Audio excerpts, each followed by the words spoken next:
Selamat siang teman-teman. Kembali lagi bersama saya Fadlan Ramadan. Di sini kita akan membahas dasar-dasar auditing yang dibawakan langsung oleh saya sendiri. Baik, kita langsung masuk saja ke pembahasannya. Yang pertama itu ada pengertian auditing, hubungan auditing dengan akuntansi, dan alasan mengapa entitas harus diaudit. Menurut Sukrisno Agus, auditing adalah suatu pemeriksaan yang dilakukan secara kritis dan sistematis oleh pihak independen terhadap laporan keuangan yang telah disusun oleh manajemen, dengan tujuan dapat memberikan pendapat mengenai laporan keuangan tersebut. Nah, untuk hubungan auditing dan akuntansi dapat kita lihat pada gambar berikut ini.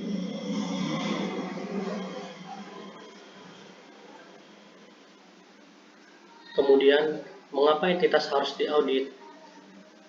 Biasanya, dalam rapat umum pemegang saham, para pemegang saham akan meminta pertanggungjawaban manajemen perusahaan dalam bentuk laporan keuangan. Laporan keuangan yang merupakan tanggung jawab manajemen perlu diaudit oleh KAP yang merupakan pihak ketiga yang independen. Selanjutnya, jelaskan jasa-jasa yang diberikan auditor independen. Jasa yang pertama itu ada jasa asuransi atau assurance service, jasa atestasi atau attest service, yaitu jasa profesional yang diberikan auditor untuk memberikan keyakinan atas suatu asersi dibandingkan dengan standar.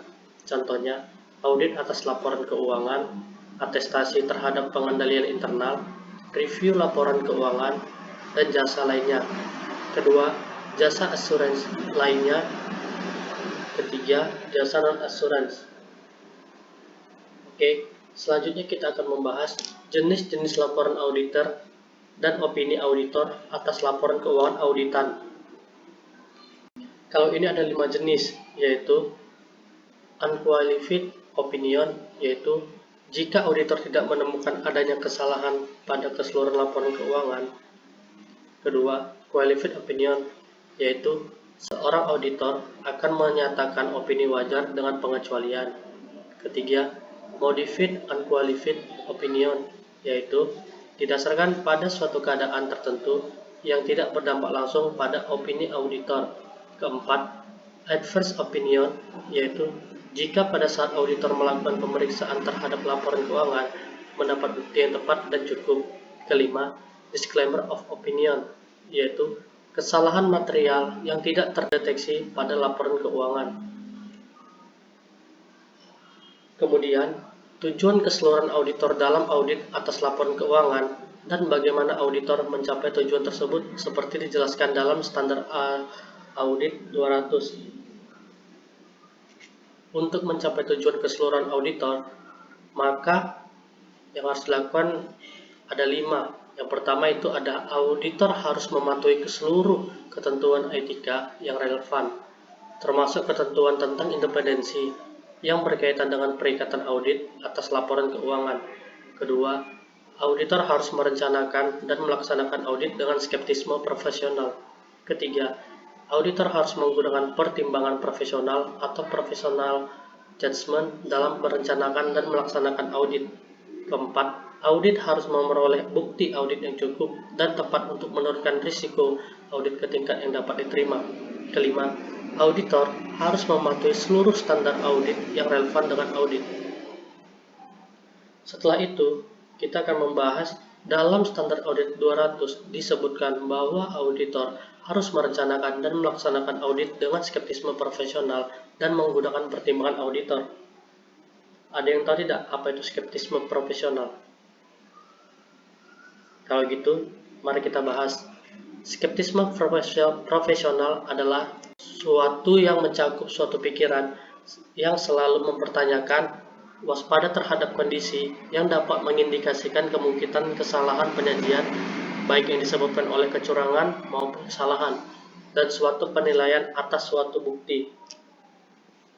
Baik, selanjutnya kita akan membahas tentang tanggung jawab manajemen menurut standar audit 200 dalam pengauditan atas laporan keuangan. Yang pertama itu ada menyusun laporan keuangan sesuai dengan kerangka pelaporan keuangan. Kedua, menetapkan dan menjalankan pengendalian internal. Ketiga, catatan dokumentasi dan lain-lain yang mungkin diminta oleh auditor kepada manajemen.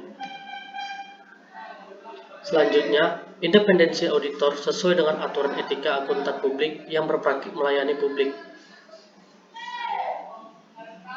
Penerapan umum kode etik itu ada 7. Yang pertama itu ada seksi 100, itu isinya pendahuluan dan prinsip dasar etika profesi. Seksi 110 itu membahas tentang integritas. Seksi 120 itu membahas objektivitas. Seksi 130 itu membahas kompetensi profesional dan sikap cermat kehati-hatian. Seksi 140 itu membahas kerahasiaan. Seksi 150 itu membahas perilaku profesional. Selanjutnya, manfaat melakukan perencanaan audit dan tahapan dalam merencanakan audit. Kita bahas satu persatu. Di sini ada manfaat melakukan perencanaan audit. Manfaatnya itu ada 4. Yang pertama, mencurahkan perhatian. Kedua, mengidentifikasi dan menyelesaikan masalah. Ketiga, mengorganisasi dan mengelola perikatan. Keempat, memfasilitasi arah dan supervisi. Setelah membahas manfaat, kita masuk ke tahap perencanaan audit. Jadi ada 8 tahapan yang harus dilakukan. Yang pertama itu ada perencanaan, kedua pemahaman tentang bisnis atau bidang klien, ketiga menilai risiko, keempat melakukan pendahuluan, kelima menetapkan materialitas dan menilai risiko audit, keenam memahami pengendalian internal, ketujuh mengumpulkan informasi, dan yang kedelapan itu menyusun strategi audit. Nah, selanjutnya kita akan membahas asersi manajemen menurut standar audit 315. Kalau ini ada 3, yaitu asersi atas golongan transaksi, kedua asersi atas saldo akun, ketiga asersi tentang penyajian dan pengungkapan. Selanjutnya kita akan membahas tentang prosedur audit dan kendala bukti audit. Nah, untuk yang ini lumayan banyak penjelasannya. Baik, langsung saja kita jelaskan. Prosedur audit adalah metode yang digunakan auditor untuk memperoleh bukti audit. Sedangkan kendala bukti audit yaitu tujuan audit terkait penyajian dan pengungkapan kendala audit meningkat apabila bukti audit diperoleh dari sumber independen dari luar entitas. Next, kita akan membahas tentang risiko audit dan materialitas. Yuk kita bahas. Risiko audit adalah risiko yang terjadi dalam hal auditor tanpa disadari dan memodifikasi pendapatnya sebagaimana mestinya. Konsep materialitas berkaitan dengan seberapa salah saji yang terdapat dalam asersi. Kemudian ada level risiko pengendalian, deteksi dan pengujian pengendalian, dan pengujian substansif.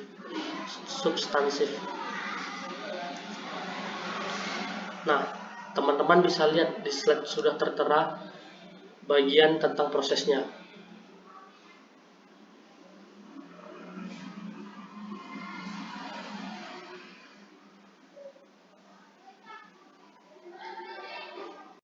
Nah, kita masuk ke pengertian yang terakhir, yaitu ada prosedur audit yang dipakai dalam pengujian pengendalian.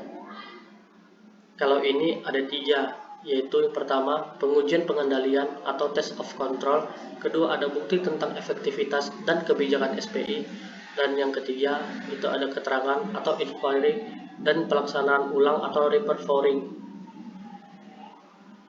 Oke, terima kasih teman-teman sudah mau melihat video mengenai dasar-dasar audit yang sudah saya buat. Semoga ilmunya bermanfaat bagi kita semua. Terima kasih. Thanks for watching.